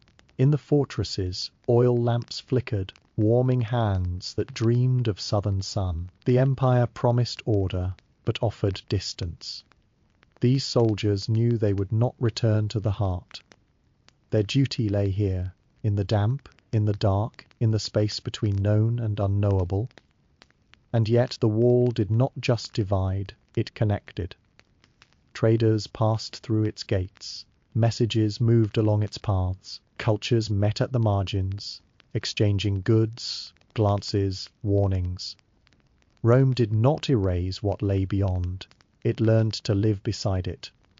For a time, but every wall is a story waiting to change. The stones could not hold back time, or restlessness, or the weight of everything beginning to tilt. While faith shifted in the cities and emperors rose and fell, the borders began to fray, not with armies, with uncertainty.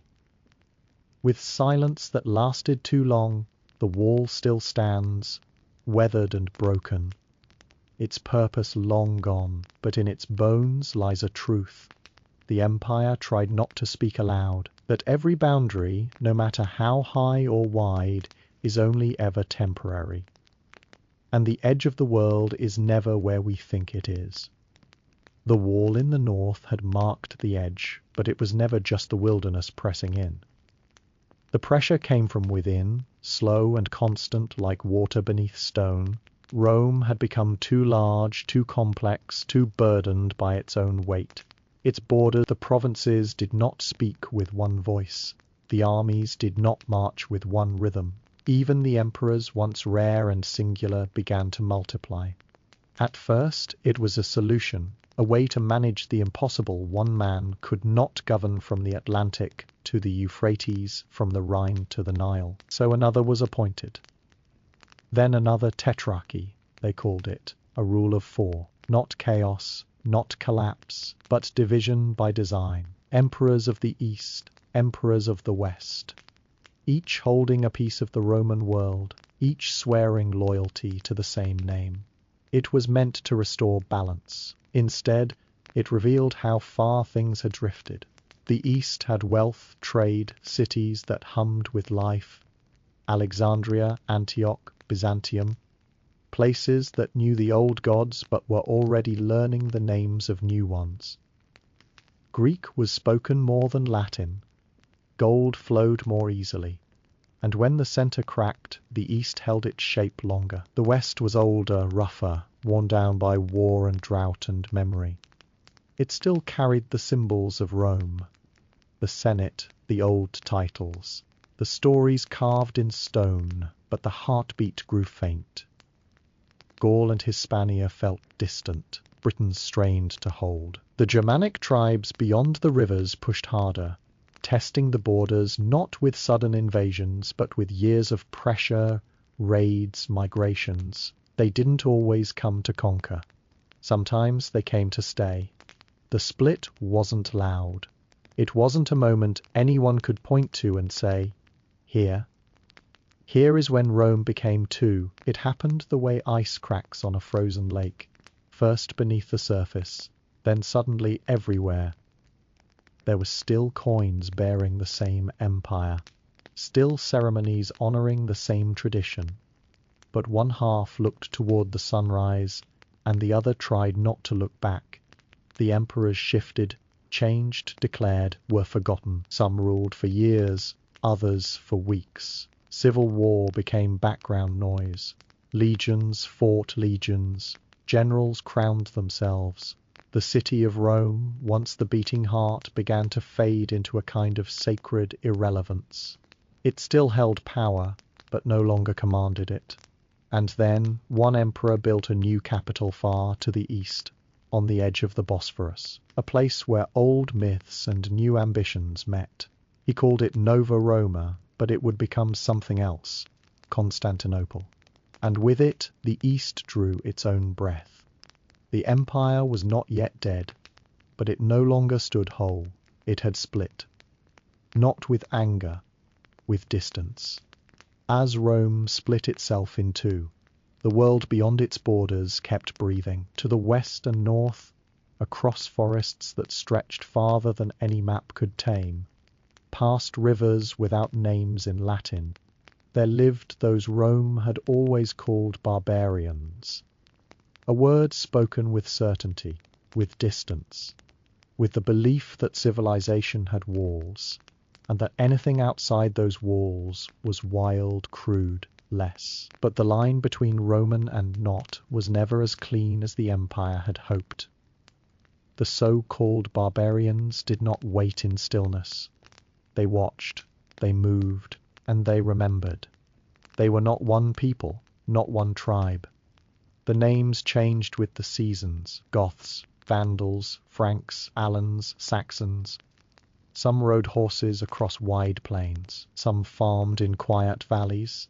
Some had traded with Rome for decades, living on its edges, half within and half without. They wore Roman tunics, spoke pieces of Roman speech, sent their sons to serve in Roman armies. But they had not forgotten who they were before Rome, and they had not forgotten how Rome had once looked at them. At first they came slowly, migrants more than invaders, pushed by colder winters, by other tribes pressing from behind. By hunger and promise, they asked for land, for safety, for a place within what had once shut them out. And sometimes Rome said yes. Sometimes it gave them fields and titles and walls to guard. But it was never quite trust, not on either side. The empire, weakened by division, lacked the strength to hold them off, but also the grace to bring them in.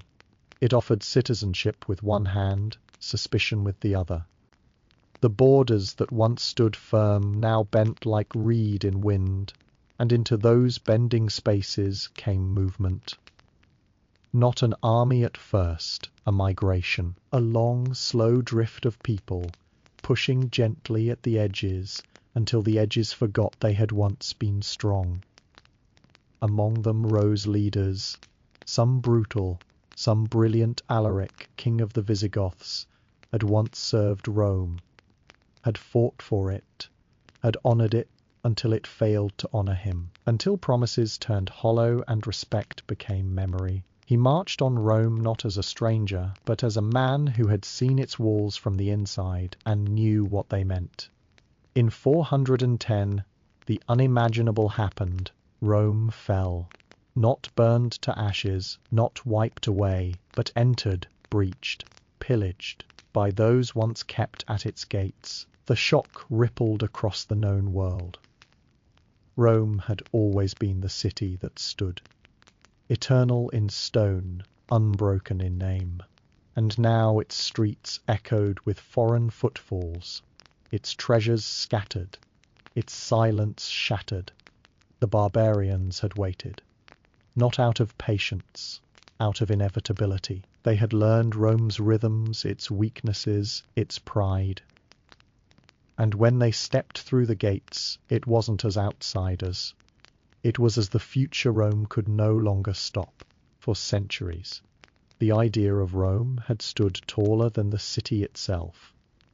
Even as provinces slipped away, even as borders blurred, and emperors came and went with unsettling speed, the city remained untouched.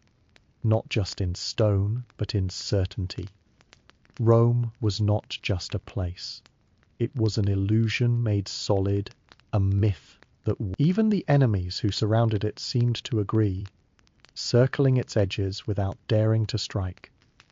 The empire could fracture, emperors could fall, but Rome, they believed, would always be spared, until it wasn't. The sack of 410 by Alaric and his Visigoths broke something deeper than walls. It broke rhythm. The world had grown used to Rome being a constant, like the sun or the sea. Armies had marched, treaties had shattered, but through it all, Rome endured. When it was taken, briefly, violently, but completely. The silence afterward felt heavier than the plunder itself. Fires can be rebuilt, statues replaced. But the idea that Rome could fall settled like ash in the mouths of those who once thought otherwise. And yet it didn't end there. The city survived the sack. Its people returned. Markets reopened. Prayers resumed in temples that had once echoed with fear. The Senate met, though with fewer senators. The streets filled again, though they carried a new unease. Rome was not dead, but it had been touched, and that touch would not be forgotten. What followed was not peace. It was something stranger. A long twilight in which Rome continued to exist, but not quite as Rome. Power had already begun to shift eastward. Constantinople, newer, cleaner, untouched, became the center that Rome had once been. It had walls that held gold that glittered, an emperor who still ruled with weight, not just ritual. And yet the old city endured, drawing breath where it could, feeding off memory, dressed in the faded robes of past glory. The West limped along. Emperors were named, then forgotten. Some ruled for days. Some were never even crowned. Real power sat with generals and kings outside the gates, with barbarian warlords who commanded legions better than the men in togas ever could. Rome became less a capital, and more a symbol, still revered, still spoken of with awe, but hollowed. In 455, the Vandals came, this time from across the sea. They entered without resistance. There was no great battle, no heroic last stand, just the quiet realization that nothing remained to stop them. They stayed for 2 weeks, stripped what remained, took what hadn't already been taken. The city wasn't burned, it wasn't razed, but it was emptied in spirit. And when they left, Rome remained, but differently, no longer untouchable, no longer imagined as eternal. The idea had been pierced, not just once, but twice, and the world had learned what it once thought impossible, that even the oldest marble can crack. And sometimes what breaks is not the city, but the belief that it never would. After the sack, Rome did not crumble into dust. It did not vanish. The roads still led to it. The aqueducts still flowed, though not as far. People still walked its streets, sold bread, lit lamps, whispered prayers, but something essential had changed. Not in what the empire did, but in what it no longer knew how to feel. The wounds were visible, but the soul of the West had grown numb. It did not collapse in a single moment. It drifted, quietly, forgetting its shape as it moved further from what it had been. The emperors still wore their titles. Their faces still appeared on coins, though fewer people held them. Laws were still passed, though fewer obeyed. What remained of the Senate still debated under sagging roofs, their words thin with memory. But the strength behind it all was gone, not stolen, not defeated, just misplaced. The Western Empire had become a body still breathing after the heart had slowed. It walked because walking was familiar, it spoke because silence would have made the truth too clear. Outside the cities, the world shifted without waiting. New powers took root in old soil. The Visigoths held Gaul. The Vandals ruled North Africa. The Ostrogoths watched from the east. They didn't always burn what they took. More often they governed it, learned from it, built on top of what Rome had left behind. In a strange way, they kept parts of the empire alive by borrowing its bones. Inside the shrinking borders, Rome told itself it was still whole, still divine, still fated to endure. But time moves differently in decline. There are no parades for decay, no drums to announce that something great has turned into something hollow. Instead, there are ceremonies that feel more like performances, anniversaries that honor victories no one alive remembers, statues polished while the foundations beneath them crumble. The empire had forgotten how to be urgent. It answered crises slowly, often too late. It bargained with enemies it once would have crushed. It praised tradition, but no longer trusted it. Even as the provinces fell away, the West kept dressing itself in the language of control. It believed it had time, that what had lasted so long would continue to last, simply because it always. But time, like empire, does not ask permission to end. By the late 400s, the title of emperor still existed, but the meaning behind it was fading like breath in cold air. The real power lay with warlords, with generals, with kings who had never seen the inside of a Roman temple, and yet the empire spoke of itself as if it were still whole, as if forgetting was a kind of protection, and perhaps it was. Because when you forget you're dying, you don't flinch at the end, you only blink, and then it's quiet. The end did not come with fire or siege or thunder in the streets. There were no final legions gathered beneath blood, red banners, no last emperor rallying the heart of a crumbling world. The end came quietly, almost gently, in the form of a boy too young to have made enemies, too young to understand what it meant to rule. His name was Romulus, a name chosen either in cruel irony or desperate hope, for it was the same name as the founder of the city, the twin raised by wolves, the first king of Rome. And yet this Romulus Augustulus, was not a founder. He was a memory, the final flicker of an empire that had already gone dim. He was placed on the throne in 475 by his father Orestes, a general with ambition but no true authority. The Western Empire by then was more title than reality. There was no true court, no sprawling treasury, no commanding army loyal to Rome alone. It was a chessboard where pieces had long since begun moving on their own, and the boy at the center was little more than decoration. He ruled for less than a year, when Odoacer, a Germanic commander serving in Italy, marched on Ravenna in 476. There was no great resistance, no heroic last stand. The machinery of Roman government did not shatter, it sighed.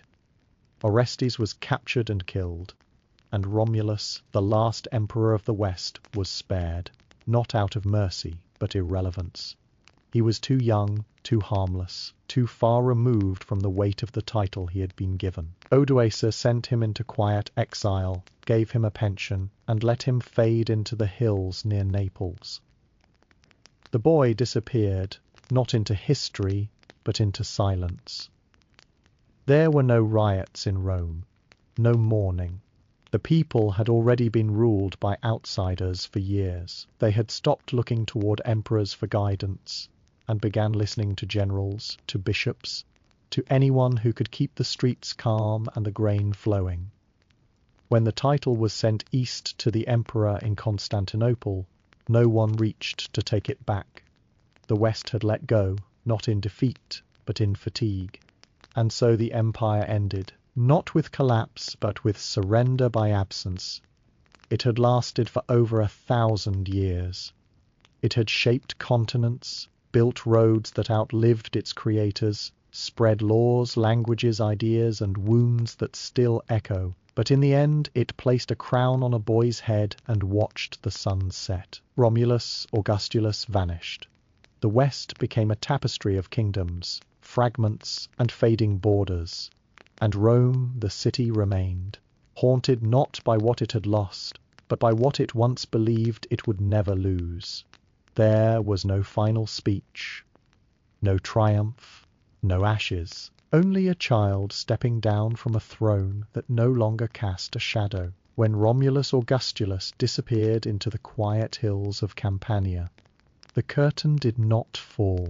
It simply drifted downward, slow and soundless.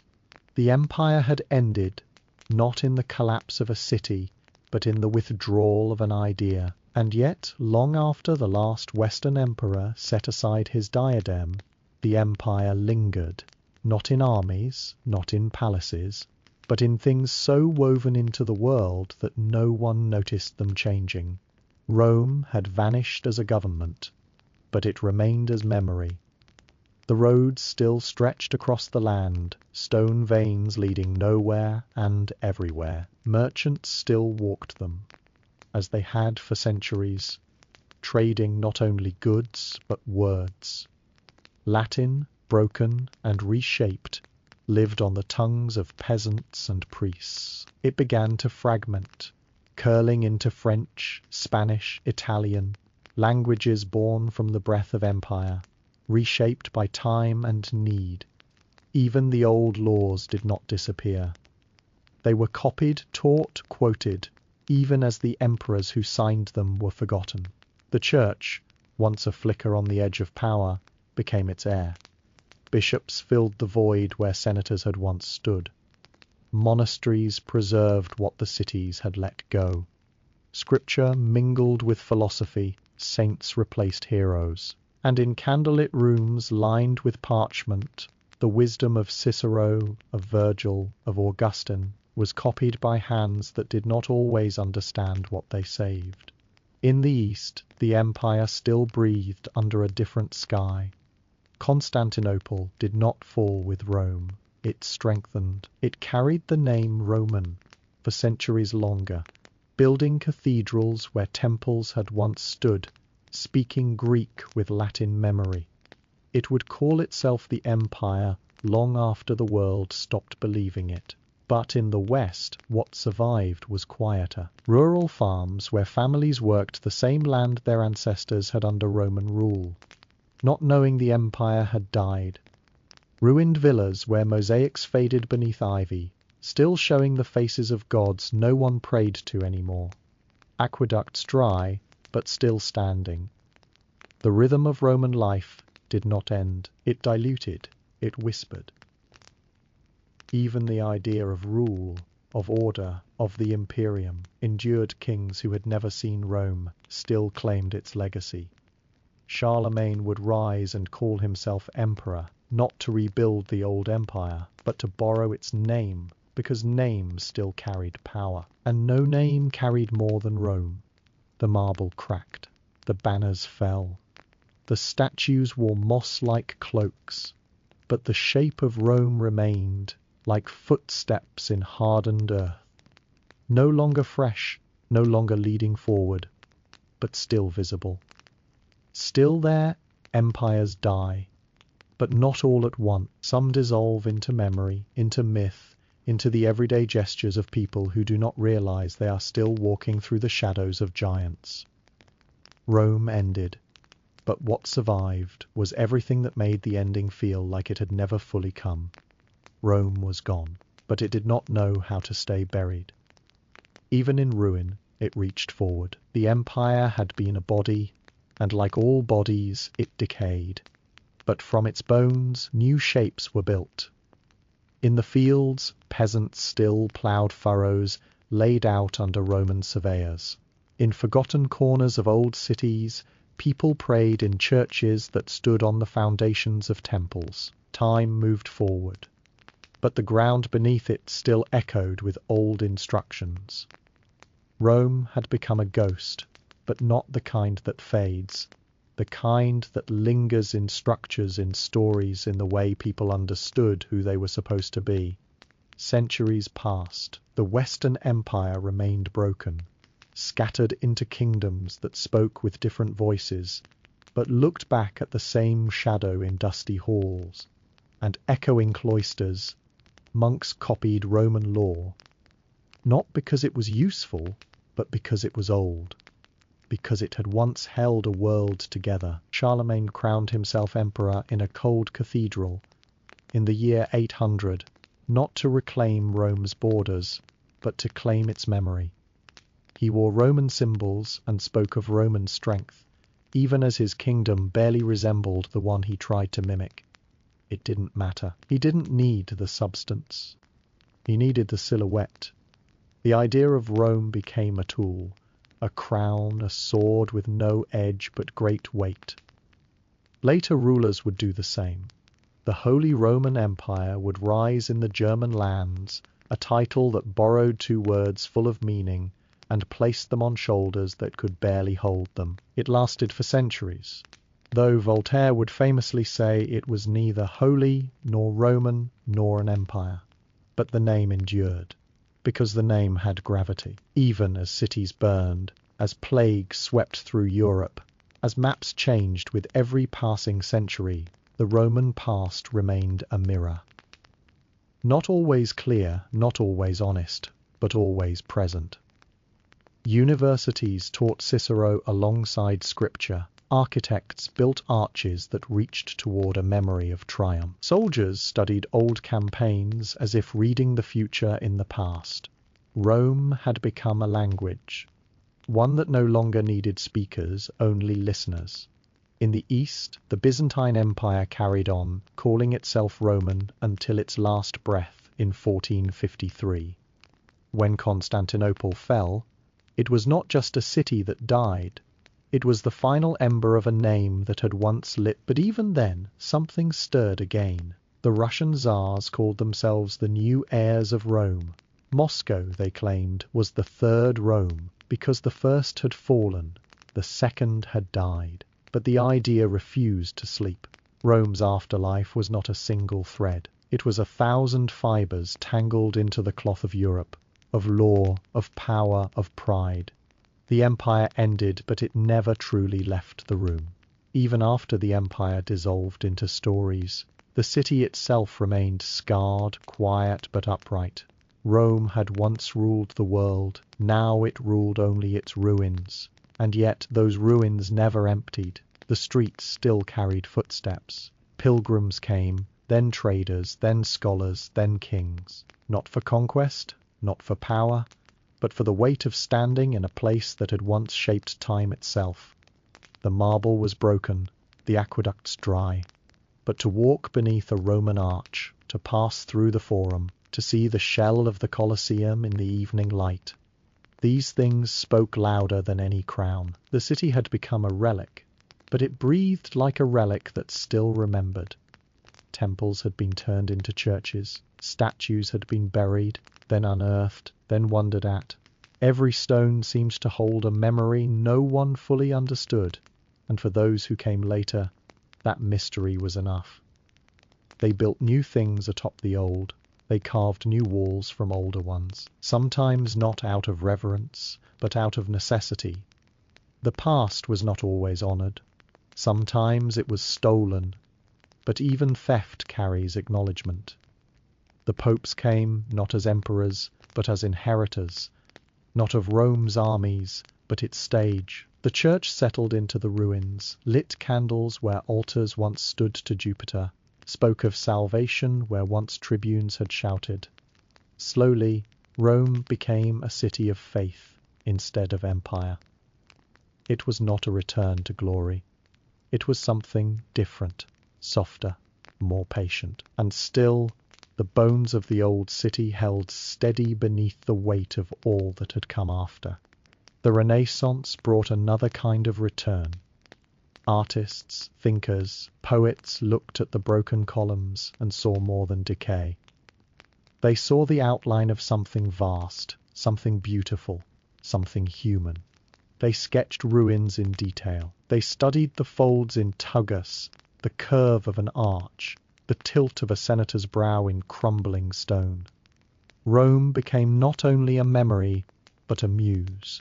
And once again, its name travelled, not with legions, with brushstrokes, with ideas. It was no longer the capital of the world, but it had become something harder to define. A place where history folded into itself, a mirror held up to centuries, a city that reminded those who walked through it that everything passes. And yet somehow something always stays. Rome did not vanish. It endured in fragments, in repurposed stones, in footsteps echoing through ruins at dusk, not because it refused to fall, but because it had learned how to remain, by changing, by letting go of what it had been, and still standing, quietly, beneath the weight of what it once meant to the world. In Rome, the past does not sleep. It lingers. It hums beneath the surface of things, beneath cobbled alleys where tourists now wander with maps in their hands, beneath cafe tables placed beside broken pillars, beneath modern walls built unknowingly atop ancient foundations. Every stone tells a story, though most no longer speak the language to hear it. But the rhythm is still there, the same rhythm that once moved senators and slaves alike, that echoed in temples, in baths, in barracks, in the hush that followed a victory or a funeral. The city today is not what it was. It does not try to be. There are cars where chariots once rolled. Electric lights glow where oil lamps flickered. But the bones are visible. The outline remains. A forum that holds silence like a memory. An amphitheatre where grass now grows in the cracks between seats, once filled with thousands statues missing their heads, columns standing alone. It is not a place trapped in the past. It is a place shaped by it. And in that shape, something speaks. Not loudly, not with certainty, but softly, like the wind moving across a monument no longer claimed by time. Rome reminds us that greatness fades, that walls crumble, that names once shouted become lines in forgotten. But it also reminds us of something else, that what is built with care, what is believed in deeply, what is carried forward, even after its builders are gone, those things endure, not as monuments to power, but as echoes of meaning. You can stand in the shadow of a ruin and feel nothing. Or you can pause and let the silence speak, let the dust settle in, let the memory breathe. Not all empires end with fire. Some drift into memory and keep moving, through art, through law, through language, through quiet impressions on the shape of how we live. Rome was not the first empire. It was not the kindest, not the most just. But it was one of the most enduring, and not because of what it conquered, but because of how deeply it believed in its own shape. Roads, arches, aqueducts, ideals, not perfect, not eternal, but lasting, in ways the world still feels, even if it no longer sees them clearly. As you rest, imagine the hush after the crowds, the stillness of dawn over the 7 hills, the quiet breath of stone warming in morning light. Rome no longer rules the world, but it remains beneath it, in the echo of footsteps through marble dust, in the lines we draw, the words we speak, the shadows we inherit, not gone, not forgotten. Only quieter now. The ruins may be quiet, but the empire speaks on. Not in banners or bronze, not in legions, crossing rivers, but in smaller ways, almost invisible unless you know where to look.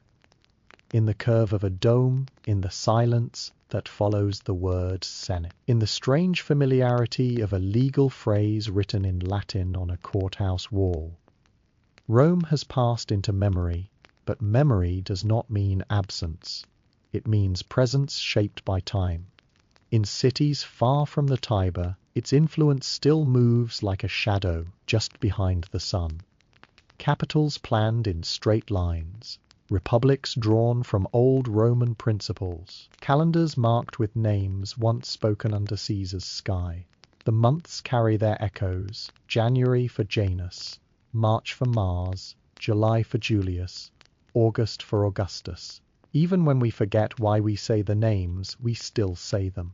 The empire lingers, not as ruler, but as root. Language, too, carries it. The Romance tongues, Spanish, French, Italian, Portuguese, Romanian, flow from Latin like rivers branching from a single spring. And even English, though not a daughter of Rome, bears its traces in law, in architecture, in quiet habits of thought that took root long ago when Roman roads first stitched Europe together and called it whole. The church still stands in Rome, built upon the bones of what came before. Popes wear robes that recall old imperial dignity, speak from balconies once reserved for emperors. The rituals carry forward what the Senate once believed it had perfected, the art of endurance through ceremony. Even now, the Vatican rests atop layers of empire, its saints walking paths once trod by generals. And the idea of Rome, the dream of it, has never really vanished. It's been claimed, renamed, reshaped. Charlemagne took it for his own. The Tsars of Russia called themselves Caesars. Mussolini tried to summon its ghosts with concrete and fire. But the real Rome cannot be rebuilt. It's not stone anymore. It's something softer, a pattern, a memory that lives beneath ambition. Rome never really left because it was never just a place. It was a way of seeing the world, a belief in structure, in legacy, in the strange faith that ideas can be made real through brick and will, that if you build something strong enough, it might outlast your own name. And sometimes it does. So when you walk under an arch, or pass a courthouse, or write a date, or speak a word that came from Latin roots, you are, in some way, still brushing against it, not as a citizen, not as a subject, but as an inheritor. Rome does not command anymore, but it does not need to. It whispers, it waits, and, in that whisper, is something both ancient and ongoing. Because Rome, for all its dust and broken stone, never really ended. It simply became part of the world that came after. The Roman Empire did not end in a single night. It faded like a tide, drawing back from its great heights, leaving behind pieces scattered across time, some broken, some still gleaming beneath the dust. What began as a small city beside a river grew into a world of laws, languages, roads, gods, and stories that stretched farther than its founders could have imagined. It fell, yes, but not in silence, and not without leaving something behind. Because Rome was never just a place. It was an idea carved into stone, taught in schools, mimicked in courts, carried in books, remembered in prayers. It shaped the world that followed, not by force, but by presence, by remaining. And in small, quiet ways, it still does. In the symbols of power, the architecture of belief, the rhythm of law, the echoes of a tongue that once filled the streets of the Forum and now lives in the corners of everyday speech. To study Rome is not only to look backward, it's to understand how deeply the past still shapes us, how every empire dreams of permanence, and how few are granted even a memory. But Rome endured through collapse, through forgetting, through reinvention. As you rest, let the story linger like the scent of rain on old stone. Let it remind you that even what crumbles can cast a long shadow, and that somewhere, deep in the foundation of things, Rome still breathes. Thank you for listening. Sleep well.